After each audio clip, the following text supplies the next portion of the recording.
3 years in the making, produced at a cost of more than $1 million, and boasting a cast of thousands, Universal Studios' The Man Who Laughs was one of the most ambitious and unconventional films of its era, a monument to the expressive power of the silent screen.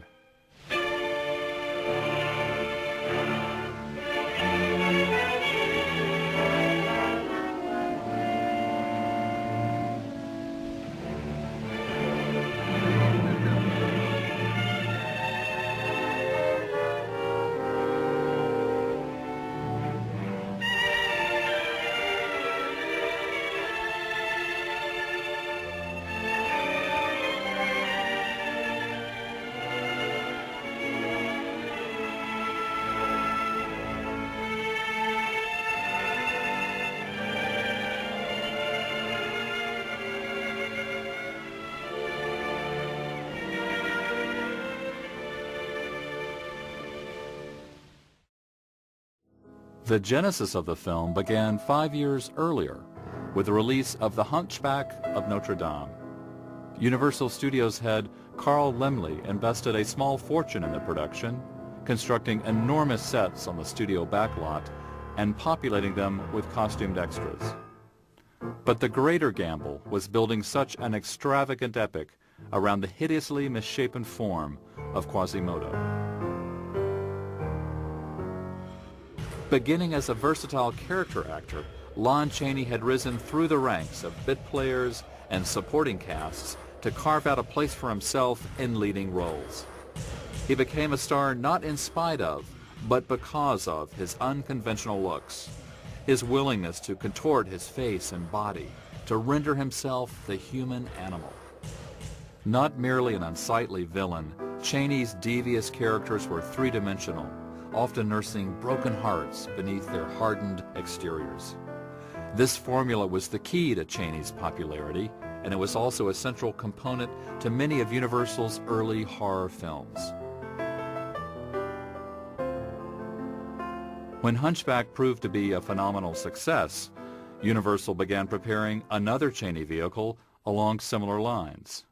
Again, a French novel provided the foundation for the film, Gaston Leroux's The Phantom of the Opera.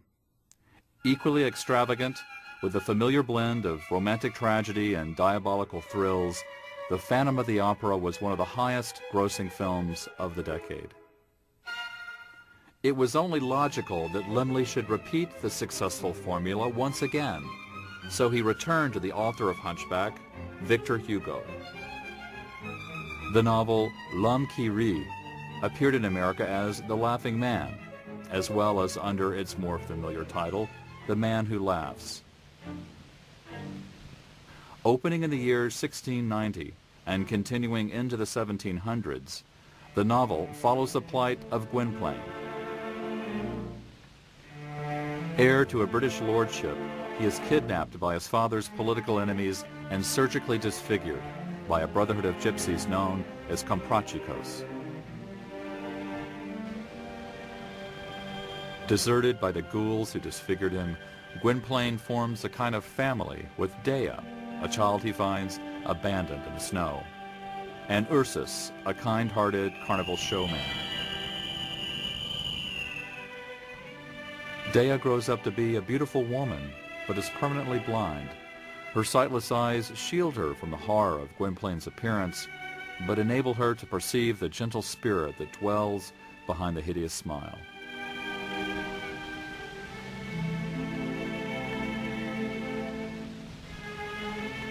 Production of The Man Who Laughs did not evolve exactly as intended.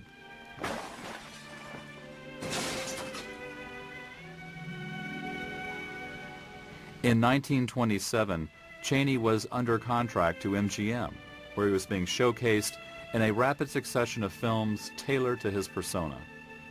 That year alone, he starred in 4 films, including the legendary London After Midnight. Leaving MGM for Universal, even for a single film, was out of the question. Rather than assigning the film to one of the studio's contract stars, Laemmle sought a more unconventional solution.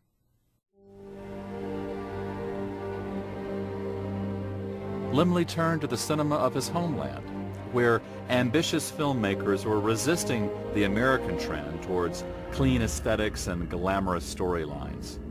German expressionist filmmakers were drawn to more troubling themes and darker aesthetics. Shadow, not light, was the dominant visual element. The sets were often distorted, almost to the point of abstraction. Performance grew stylized. All these elements served to create a universe very different from the Never Never Land of Hollywood. The expressionist terrain was more psychological than literal, a place of nightmare, despair, madness. Foremost among expressionist works was Robert Wien's 1919 film, The Cabinet of Dr. Caligari.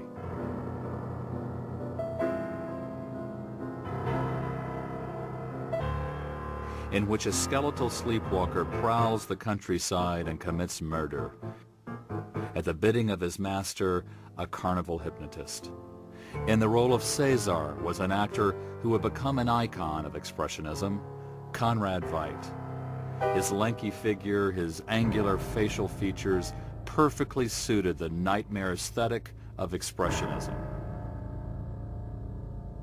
This was the Gwynplaine Laemmle was looking for. In 1920, he portrayed a Jekyll and Hyde type character in F.W. Murnau's Januskow. Here, he plays a blind painter in Murnau's tragic romance, Journey into the Night.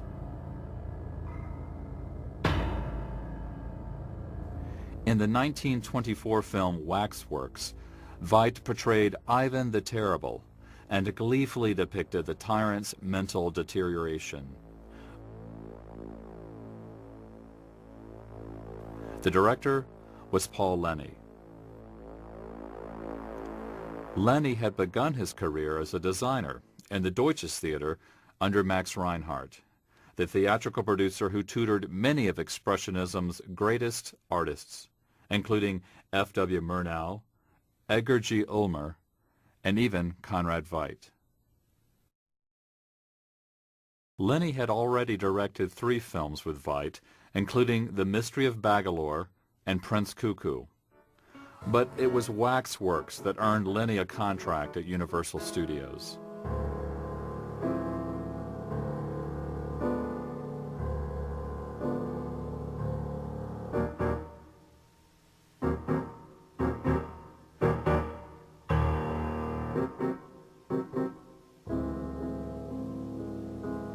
Leni was signed by Universal in 1926 and soon directed the classic chiller The Cat and the Canary, a Germanic, old dark house film which introduced Leni to cinematographer Gilbert Warrenton, who would prove to be an invaluable collaborator on The Man Who Laughs.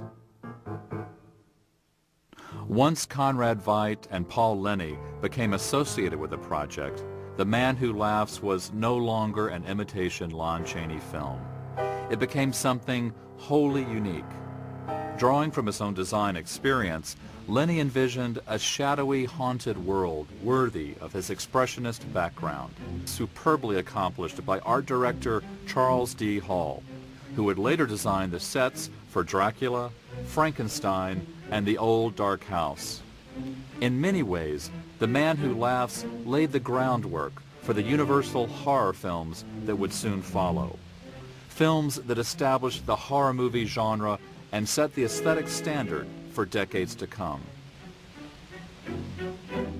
The same man who designed Frankenstein's monster, Jack Pierce, also devised the makeup effects that would spread a grin across Gwynplaine's mutilated face. Veidt was fitted with a set of oversized dentures. Small hooks, mounted on the sides, allowed the corners of Veidt's mouth to be drawn back into that ghastly, permanent grin. The device rendered Veidt unable to speak, so the actor's range of expression was limited to body movement and the dramatic power of his eyes. There is only one scene in which Veidt is not wearing the oversized dentures, and that is the scene with Duchess Josiana, who attempts to seduce the young man. A veteran of the Moscow Art Theater Company, which she abandoned during a U.S. tour, Olga Baklanova quickly adapted to the silent screen. Of her love-making scene with Veit, one film critic wrote, "Baklanova burns holes in the screen." Her most famous role, one very similar to this one, would come 4 years later as the femme fatale in Todd Browning's Freaks. In a more sympathetic romantic role, Mary Philbin was cast as Dea.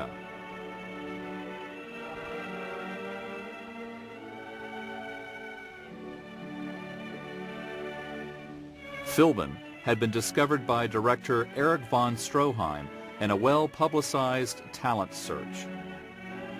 She was given a bit part in Foolish Wives, but von Stroheim kept her face hidden until he could debut her in a more suitable starring role, his 1923 epic, Merry-Go-Round. Von Stroheim was fired from the production during the making of the film, but Philbin, under contract to the studio, remained at Universal. During production of The Man Who Laughs, von Stroheim paid a visit to the set to offer his blessings to Philbin.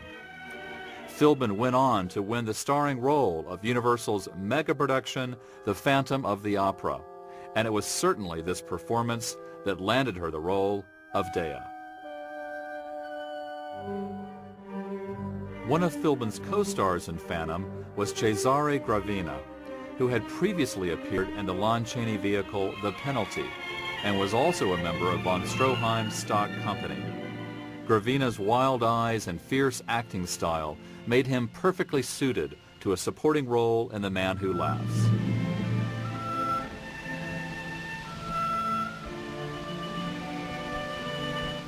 Because the film was produced and released during that crucial transitional point in American film history, when silent cinemas were being rewired for sound, Universal carefully considered whether or not to integrate sound in The Man Who Laughs.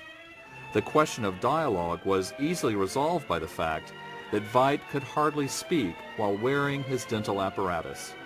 Instead, Universal shot the film as a silent and offered it to sound theaters with an orchestral, movie-toned soundtrack.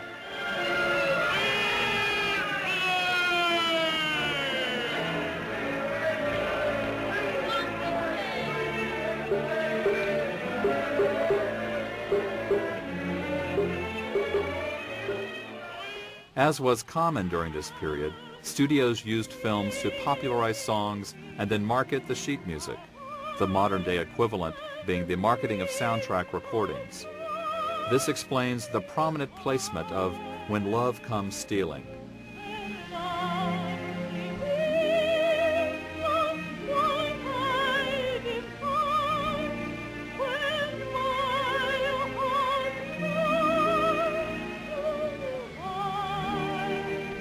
The sound revolution was rapidly changing the face of American cinema. Conrad Veidt, self-conscious of his German accent, returned to Germany in 1929, even though he was rumored to be the star of Universal's screen version of Dracula.